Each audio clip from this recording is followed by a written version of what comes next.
The superpower that every citizen has is the ability to control where they spend their time, money, and attention. By focusing these on supporting local businesses, you are having a profound impact on your friends, your family, and your local community. So if you want to change the world, you can start with buying local. The day it happened, and again, I could see this coming. I go to the gym afterwards, and I meet this young lady, and she mentions her sister's in HR for some company. I'm like, I've been in that realm for a while. She's like, what do you do? I'm like, nothing. I just got fired today. And she and the rest of, there's like 6 other people in the room that just all turn their heads. They're like, what? Right, the jukebox stops. Yeah. And I'm like, no, it's okay. I'm good. I'm like, I'm going to do this. I already had it in my head. And, And so they all didn't know how to respond to that. It was really funny though. I got to kick it up. She was new to me. And again, man, I just think like if everybody put their egos to the side when it came to needing help, asking for help, we all need help. Yep. I don't care who you are. You're not alone on an island doing this thing all by yourself. Like you could be a successful CEO. Guess what? You got a team underneath you or around you or however you look at that, right? Yeah. And or you could be a brand new employee or you could be brand new. It doesn't matter who you are. We're all doing this with the help of someone else. Right. You're not on an island by yourself. Yeah. So why don't people just, eat a little humble pie, man? And just like that's the lesson. Like just tell people you need help, and people love to help people. That's the funny thing. My now former boss texted me on Friday, puts a smile on my face. Yeah, I thoroughly enjoyed working with her and love her to death. She's like, I just want to see if you need help with anything. I'm like, I got this LinkedIn Live thing coming up. Go share it for me. Yeah, send it. She's like, okay, can I join? Is that weird? I'm like, it's a little weird, but I don't care. It is what it is. Right. Help is help, man. Can't always say who you get it from, and again, I just think people should ask for it. It's ego. It is ego. No, it's 1,000%. The reason why people don't ask for help is because of their ego, their own personal ego, how they're going to be perceived. And again, I almost feel like this segues into the whole show and stuff about building better culture, right? But my whole thing right now, like with social media, like I hate social media. Yeah, you got back on. I noticed that. The farm actually is what pulled me back on there because I needed Facebook Marketplace so I could get access to one of my groups where I get livestock from. Yeah. But that was what keeps bringing me back onto Facebook. And I get on there, and I think it's like maybe 5 or 10 minutes a day now that I spend on Facebook because it's on my phone. I open up my phone. I'm going through things. Oh, what's going on Facebook? And every post that I see on Facebook right now is someone trying to control the perception that the world has of them. Here's what I want you to perceive me to be today, Facebook. Here's what I'm doing. Here's a look into my life. And it's like, is that really your life, or is that just a really small portion of your life, but that's the part that you want everyone to see? You're trying to create a sense of not missing out. The FOMO thing? Yeah. I guess. It bothers. Every time I look at these posts now, I'm just like, I just can't stand it. And I just don't think it's authentic. I think it's here's how I want to be perceived. I'm going to put that glimpse into my life on Facebook right now, and then I'm moving on. Yeah. I made enchiladas on Saturday, and I was excited about it because they tasted really good. I'm like, look what I made. Yeah. That's all it was. I wanted you to have food envy because it tasted really good and you weren't there. That's right. That's right. Envy. I want you to have envy because here's the vacation that I'm on. Here's what I'm doing. And it's just like, man, like I have an issue with it. I got to work through it. All right, well, let's get started. All right. Welcome, everyone, to Buying Local. I'm joined today by a longtime friend now. I mean, how long have we been friends? 15. It's that long, right? Yeah, it's been a while. Holy moly.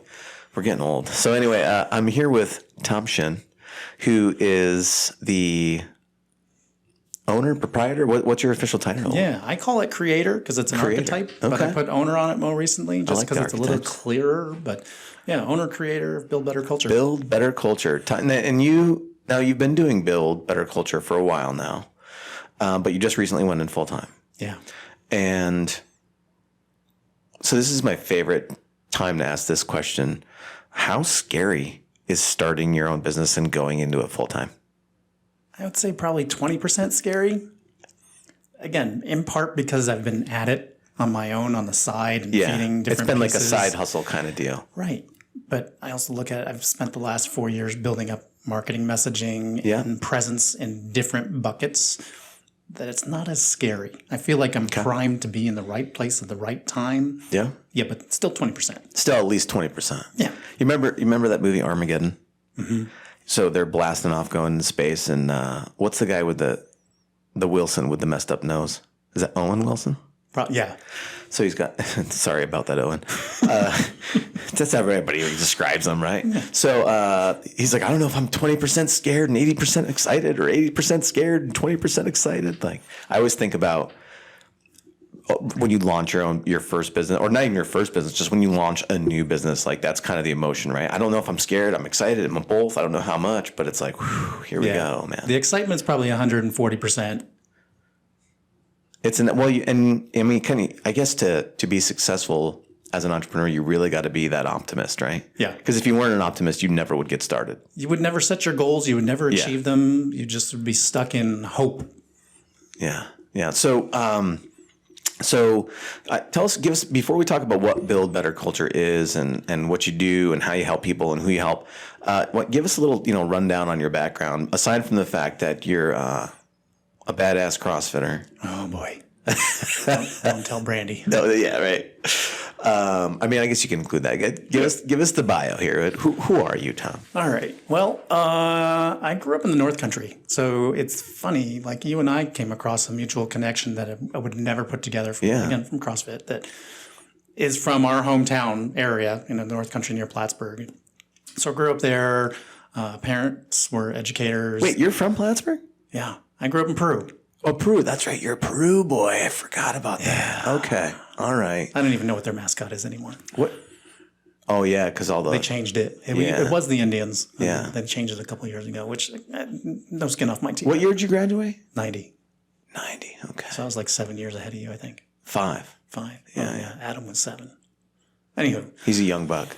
Yeah. So went to college at UAlbany. Met a lot of great people, had great experiences there, and then entered the working world, finishing college, went to publishing. So I spent 10 years of my life selling textbooks, both print, electronic, educational material. College?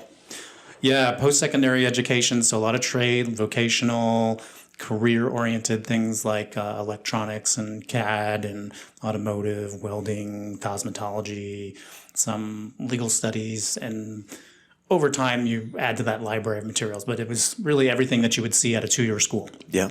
Some at a 4-year. So there were some engineering pieces that we would sell certain places. So I did that. I did some editorial work there, which was probably the closest thing that most folks would relate to, is project management with a little sales edge to it. And then I went into sales leadership. So I had sales teams, 8, 10, 12. I don't remember what the last number was when I left there, but I'd stayed there for 10 years. Had a great time. Yeah. Great relationships, great learning curve, got exposed to, and this is kind of where Build Better Culture sort of originated idea-wise, was they had a great leadership development program that Paul Kelly had built, and really caught my attention, caught my fandom. And, I stay in touch with him. He was even messaging me a couple weeks ago. That set the stage. I think in the long term, that's what was really calling on me. But I went into the staffing and recruiting realm from there, and spent, 18 years doing a mix of temp to hire, contract roles, some direct hire recruitment for different companies all around the region, stretching out as far as Connecticut, Arkansas, Massachusetts. There's too many places, but largely capital region based, from Queensbury all the way down. Is that when we met? Was it? Did we meet through Sandler? You were at Sandler. Yeah. That's right. Okay. Yeah, we had a chamber-oriented group that we met with, and Catherine Hover was in that group. Which group was that? Oh, that's right. It was like it was like the BLD or whatever. I have no idea what the name was. I think they had changed it at one point, and I was laughing. I'm like, I don't really care what the name is. They want us to vote on it. It's like, you guys are good people, and you're really smart. Yeah. That's right. I forgot about that. Yeah. Most of them I stay in touch with. Agresta was in that group, right? Yeah. Yeah. And that's when she was talking about allegory and the archetypes. Yeah. And that hooked. I'm like, this connects part A to part B, and eventually, she just had this soft sell. Like, someday she was great, man. Someday you're going to do this, Tom. Someday you're going to do this. And so, fall of 19, I jumped into one of our online programs, got my Culture Talk certification, and started building up the DBA and the LLC, and Yeah. started putting some workshops together, as well as some individual coaching clients, some corporate clients, and they were, a little bit here and there, which was fine for my schedule. It worked really well. And then here we are today. So now it's not the side hustle. It's the everyday and planning phases and working on a lot of great things. And I'm, again, 20% anxious. I don't say nervous. It's just anxious. Like once you start doing, it all falls into place. Yes. So that's kind of history. I'm like, my kids were raised here. I've got 3 adult kids. One's a junior, one's a senior in college, and the other one just graduated. And so he's working, living at home. And at some point he'll move out. Yeah, maybe. Maybe not. There's no maybe. There's no maybe. Just have a family compound, that's all the rage these days. Yeah. So you've moved into to Build Better Culture full time. So tell us, what is Build Better Culture? I mean, any business owner listening is going to go, I don't know what it is, but it sounds great, man. Like, right. What is it? What do you do? Are you consultants? Are you trainers? Are you what is it? So I do a little bit of both. So it's funny. I had this conversation with someone a few weeks ago that I'd met for the first time because I had a piece of logo on me, and she says, "What does Build Better Culture do?" And I jokingly, my personality said, "I build better culture." She didn't like that response. We make enchiladas. That's true too. So essentially, I've found over time that the biggest impact you can have on an organization is with the frontline workers. And because I experienced that back in my publishing days, you saw a lot of the frontline folks participate more so in leadership training. Mm-hmm. Here's an opportunity, right? You get in front of the frontline leaders, help them the how-to, the what, the when, the why. You help them with all those components on how they work with their teams. And instead of one person at a time, you're hitting 10 and 15 people at a time. In addition to showing them that there's a path for growth. And you, Mr. Organization, Mrs. Organization, are going to help me get there. You're going to improve my skills. If I want to be a leader, this is how. And it's, I'd liken now, I'm putting this question in front of folks. When's the last time you invested in yourself to become a better leader, or your organization invested in you to become a better leader? And I challenge you that 9 times out of 10, it doesn't happen. Mm-hmm. And so here's what Build Better Culture will do. I will come in, help you with that leadership development, help you impact the culture because your folks are going to pay more attention to employee engagement, employee retention activities, communicating, being transparent, being vulnerable, being real human beings like we were talking before we got on the air. Yeah. Right? Show that you care. There's a human piece of this that's just missing in business today that everyone says, I have a great culture. Why? Because people stay here. We have a pizza party every Friday. We have a ping pong table. The ping pong table. I definitely think I need that in my life. Yeah, we had a hybrid ping pong table in our basement. We took our pool table and got a little net. Yes. And everything on the surface counts as part of the surface. So if you hit a pocket and it goes sideways, sorry, Charlie, that's fair game. It's all part of it. Yeah. You're all playing with the same conditions. That's right. House rules. So, okay. So before I interrupted, started trying to be funny.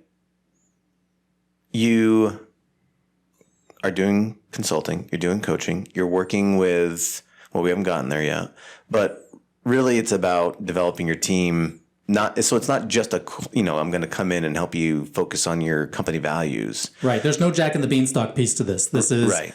I'm going to come in, work with your leaders, teach them how to become leaders instead of just managers. Sure. So that they can carry across a broader culture and engagement strategy that's going to make people want to stay. And when you make people want to stay, it's a whole lot easier to recruit from the outside. Yeah. Because now you have something to speak to. Yeah, the average tenure is 7 years or 8 years. These years, if it's 3 years, you're happy. Yeah, right. You look at the shortage of people that people say want to work. No, they're all working. They're working for someplace decent. You might have something better to offer. Well, if you're training your folks and how to retain folks, that speaks volumes. Everyone wants to go work for that great manager, title-wise, because that person's a leader. Yeah.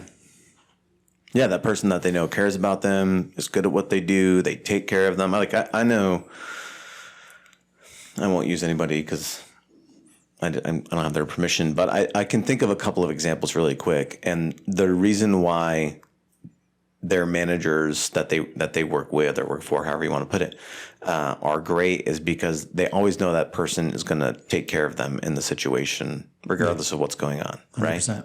Like if they have an issue or if it's a work thing, whatever it is, they know that they can go to that person, and that person's first instinct is not going to be an emotional reaction. It's going to be, how do I support you in this situation first? Like just a very nurturing thing, I guess, is the like you would hope your parents would react versus what's going to happen to your work versus how they actually reacted. Who's going to check your messages? Right.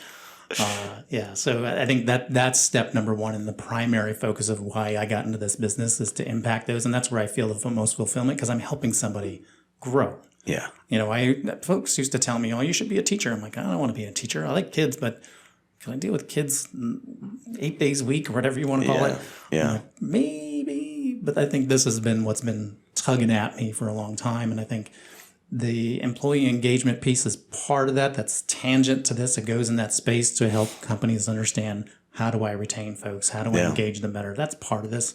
So it's not just the leadership development, but that's the main focus right now. So who do you work with, or who is? I don't know the easy answer is anyone, right? But it's not. But it's not. It's not. I've had, I jokingly have these conversations, but they're real situations. If you brought somebody to me who doesn't want to change or doesn't think they can change, I can't help them. Right. They've got to be willing to change themselves. I think and that's from an employee standpoint. So like I have a manager and they suck, and I want them to get some help. I bring you in, fix this person, right? That's what everybody says. Fix my team, right? Yeah. Those situations always make me, I think, laugh and cry at the same time, because I feel bad for the person, because they don't realize that they're part of the problem. Right. I think anybody who's in this coaching kind of realm wants people who want to change. You want to help them become better versions of themselves, help them grow, and that has to be part of it. If the person isn't aware of it, it's one thing to be part of the conversation. Hey, you've got some things to fix. I think I can help you, but you have to be willing. Yeah. Right. If they're being forced into it, there's no want there. They're being punished in their eyes. Yeah. After the fact, I can step in and help somebody and guide them along, give them some perspective, be that quote unquote counselor, if you will. But at the end of the day, it's not anybody. So I would say the people that I would glean towards are organizations that want to look future focused. This is not a Jack and the Beanstalk kind of situation where you can put the magic beans in the ground and all of a sudden you have a stalk and the goose and the golden eggs and all that fun stuff. I forget what else was at the top of the beanstalk, but there was a giant. Oh yeah, giant of horrors. 3-5-0 fum. We're changing the podcast format. This is now Storytime with Tom Schin. Today's fable, children, is Jack and the Beanstalk. So who, from a who standpoint, right? Like who's the target market? Like, and so is it manufacturers? Is it tech companies? Like, are you very industry focused or? I have a lot of experience in the manufacturing sector just because in my recruiting days, I dealt with a lot of them. Yeah. So I know a lot of the pains and the challenges that they face. And I know fact-based or factually based is that they have a lot of folks who get promoted because they're there. And, as much as folks say, well, we don't do that, you do. Unless you're providing them as much training as you did when they walked in the door and taught them how to do the job, you're doing the same things. And this isn't to say anybody's doing it wrong, but you could be doing it better, which is the whole framing of my company name, Build Better Culture, Build Great Culture, Build Better. You can do better than today. Even if you have a better situation than most places, it still can get a little better. Yeah. There are things that you can tweak and do. It's kind of like you think about ice skating in the Olympics. You get the perfect 10. That doesn't exist. There's some little thing that they could have done better. And I bet you the performer, the athlete would have recognized, hey, I missed that landing. Yeah, they're going to the tapes after and exactly. Right? Yeah, because next year your competitor is going to be better than you are. So you better keep getting better. Yeah. It's like you're either growing or dying, right? Like if you're not continually trying to get better, then you're probably getting worse. Yeah. So to answer your question again, I think manufacturers are the sweet spot, but this applies you think about call centers and folks in office with large amounts of office staff, where if you have a leader who's dealing with, several frontline workers and they're ill-equipped to handle that, or they just don't have the forum to give them the time to train them themselves. And maybe it's not their wheelhouse. All business owners aren't created equal. There's some business owners who can teach and guide and be that mentor. Fantastic. Not all of them can do that. Some of them know how to run their business and get things moving and generate sales. they need somebody else to do those other fractional pieces. Yeah. And that's where somebody like me comes into play. Just as you would use a CPA to do your accounting or an attorney to handle your contracts. This is another one of those fractional elements, or to use, 5 towers for marketing purposes. Go be an expert in your space and bring in the fractional experts where you can. Right. Yeah. From a scalability standpoint, it certainly helps a lot. I know that we are an outsourced marketing solution kind of in that same instance where it's like, hey, we're going to go in.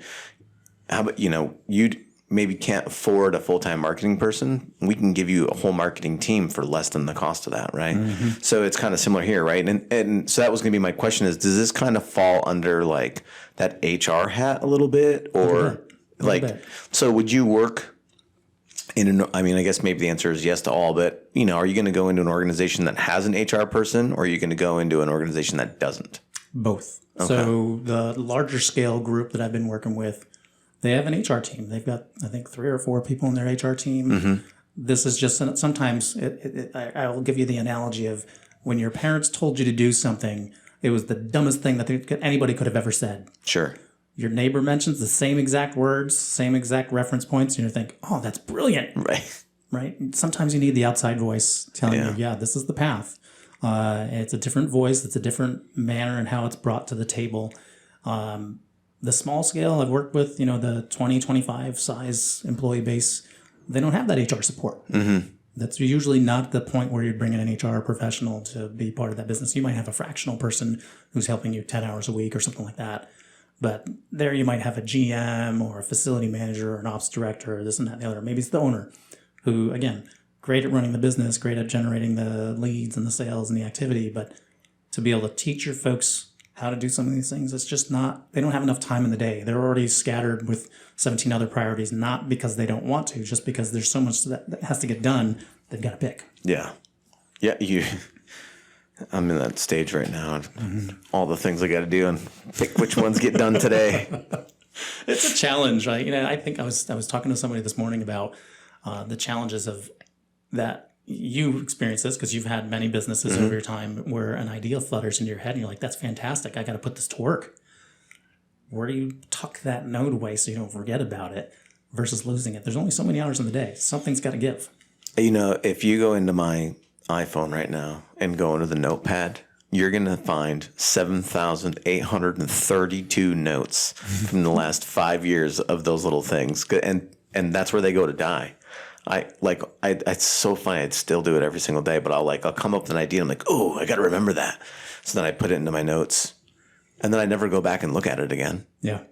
It's terrible. I have some of those that I've kept and I think, oh, somebody will reach back and look at those, and I never do. That's what I always tell myself, that story. I'm going to go back through. I'm going to put it in here and I'm going to create a process that I don't currently do, but I still do the first step of it. That each day I'm going to review the stuff I put in those notes. And no, I never do, man. No. Every once in a while I go through there and I'm like, oh, I got some good stuff in here. I'm the serial person who has 17 tabs open on the browser. Yeah. Only on my phone. Right, I won't do it on my work computer because I need to shut that down and let it recharge. But on my phone, it's always 17 deep. And sometimes I look at it and be like, I haven't touched this in 30 days. I'm not going to. Yes. And those go by the wayside. I actually spent 3 hours today clearing emails. And most of them were those kinds of emails that I didn't delete. I try to run my inbox like a to-do list. But it never works that way because as I start trying to go through that to-do list, then I'm getting more emails. And I spent hours today clearing emails, and most of them were things I should have just deleted at the time. Right. I was never coming back to them. I was CC'd on an email. I left it in the inbox because I wanted to circle back and make sure that those items got done. Mm-hmm. Here we are 60 days later. Let's hope they got done because if not, that's the downside of being copied on stuff. I don't want to know about this. Just make it happen. So what I hear you saying is you can help people like me that have way too many things that they have to do every day. Right. Help me build better culture, which I think I'm doing a pretty good job. I know that we're doing a great job of building our culture here as a company, but I know that we could do better because I agree with you. I think you can always do better. Right. But also, and I think the harder part for a company like us is the leadership development. Right. Because at some point you go to scalability where you've got some freelance folks, while they don't directly report for you, you might have some freelance writers somewhere in some universe where you need to bring in some extra material. Maybe you have a freelance photographer. Those folks still see some level of oversight, right? And they want to come produce for you in some shape or form, whether they're working directly or indirectly. If you have some leader within your organization that is almost a beacon of charisma in some shape or form that they want to work with, they'd rather do projects for you than anybody else, that's a good problem to have. Yeah. Well, and I know, like, it's funny because as we're talking, I'm thinking about this. So when our current system is we hire kids that are, I say kids, they're in their early to mid 20s. I'm an old man now, so those are kids. So we hire people that are pretty fresh out of college, a year, two, sometimes immediately out of college. And we bring them in. The first thing we do is we train them how to actually be designers, right? Because they go to design school and they learn some design skills, but they don't necessarily learn how to be designers, right? And so that's the first thing that we train them. And then the next thing that we train them how to be really is how to be account managers, because they need to be able to deal with people. And from that customer service standpoint. Right. And from your Sandler days, you learned all about communication styles and techniques and how to hold people accountable. Yeah. That's great value here. And so we start there. But then where we are right now, though, is we relaunched, rebranded, all the fun stuff that we've done a lot after COVID to rebuild, and a lot of re's. And we're at the point where the first employee that we brought on back in 2021. So in a couple of months here, she's hitting her 3-year anniversary. Nice. She's amazing, but she's turning into our first level of leadership that we need to really start to hone, And what I can tell you is that we do not have systems or skills for leadership development. We have a lot of things. We have a lot of processes on training. And like I said, we can turn them into designers. We can turn them into what we call, creative director, which is where now you're a designer that also has a lot of face-to-face and one-on-one time with clients. So you got to have that account management and that customer service thing going on. But we don't have anything in place for leaders and leadership development. So that's something, like that. That's what I'm thinking about as you're saying all that. I'm like, yeah, that would be really helpful. Yeah, a lot of times, we were likening it back to what we were saying before about somebody who wants to be a leader. That question has to be asked. And it doesn't necessarily mean that you're going to have responsibility over people, but how you act and how you guide yourself on everything that you do, who you interact with, and so forth. That those leadership traits will come out, how you step up and show up, again, organizationally tied to your company values, your mission.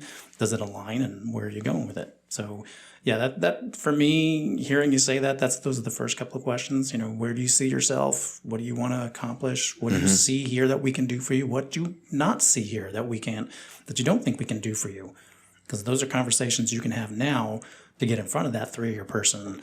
So all right, in order to keep this person for 4 years or 5 years, I need to start thinking about this and this and this, because that's what's important to them. And then you still have to connect it to your mission and your values, because it has to be, again, from a business sense, it has to connect. Yeah.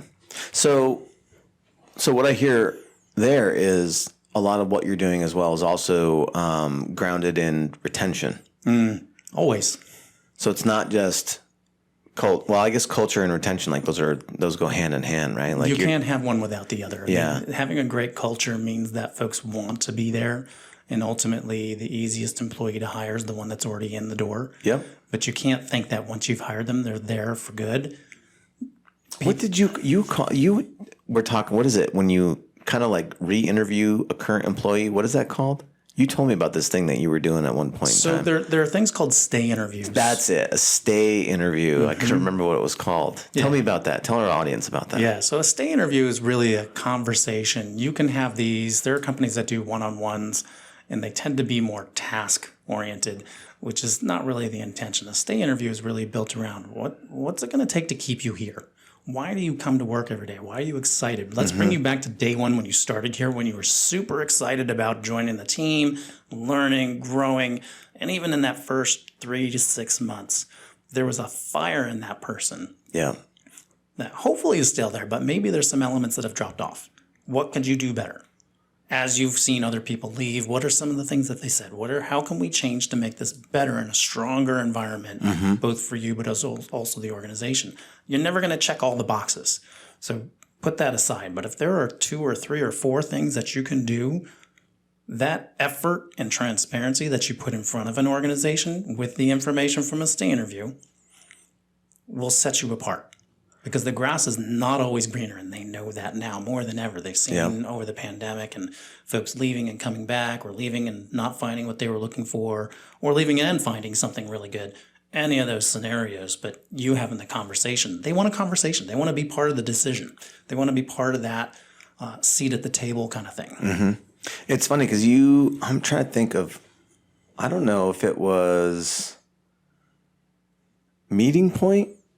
Maybe. That you did, and I think it was like 2 years ago, you did maybe a 60-second commercial or a presentation or something where you brought up stay interviews, and then I like stole some free consulting from you after the fact, and we implemented a 1-3-5 conversation, and what that is I sit our team down a couple times a year, individually, of course. And but before I sit them down, they have to come up with what their 1-year goals, 3-year goals, 5-year goals are, both personally and professionally.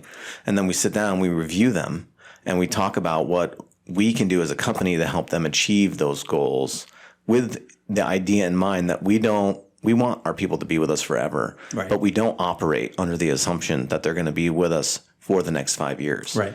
And so what we do is like, hey, listen, if you told me that you want to go work for ESPN 5 years from now doing these marketing activities, great. My job, because, again, my job is to do whatever we can to get you ready for that.